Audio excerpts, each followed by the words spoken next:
Thank you again. Let's begin with our question and answer session.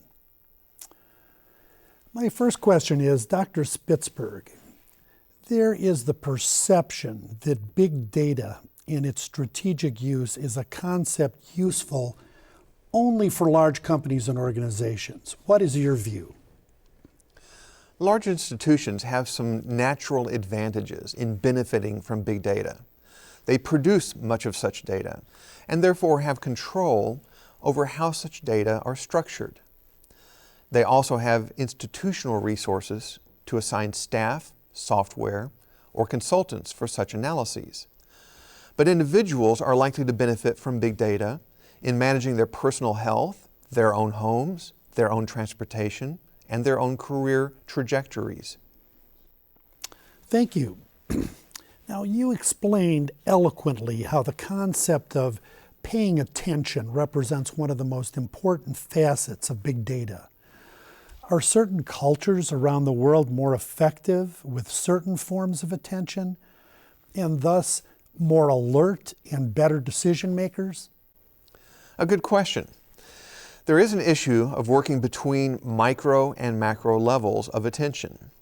Any given person can spend a lifetime trying to understand a single text, such as the Bible, and that same person may never pay attention to all of the apps and their data on their smartphone.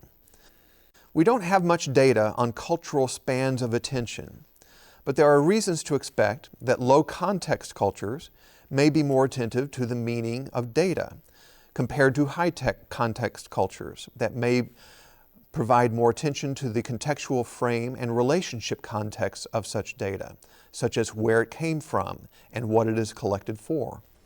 Great. The concept of Dunbar's number as the limit for a functional human social network is really fascinating. You mentioned that the size is between 100 and 200 individuals, but pragmatically may tend to reach its limits around 80. Can you elaborate on this? In the U.S., the average number of friends a person has on Facebook averages between 150 and 300. But the median tends to be quite lower, such that some people have many hundreds, whereas most have fewer. Furthermore, most of the friends someone has are really acquaintances rather than friends. That is, a person can only manage, maintain, and depend upon a much smaller number of friends beyond some number around 80. A person has difficulty getting much reward value from relationships.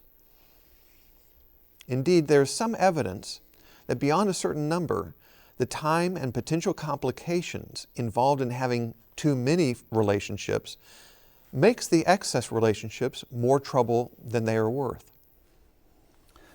Can you give us your views on the impact of big data in education and learning today and in the future?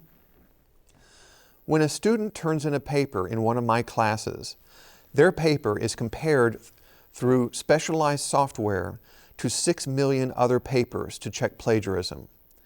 Many instructional models have moved to massive open online courses, or MOOCs, as well as online self-paced instructional models.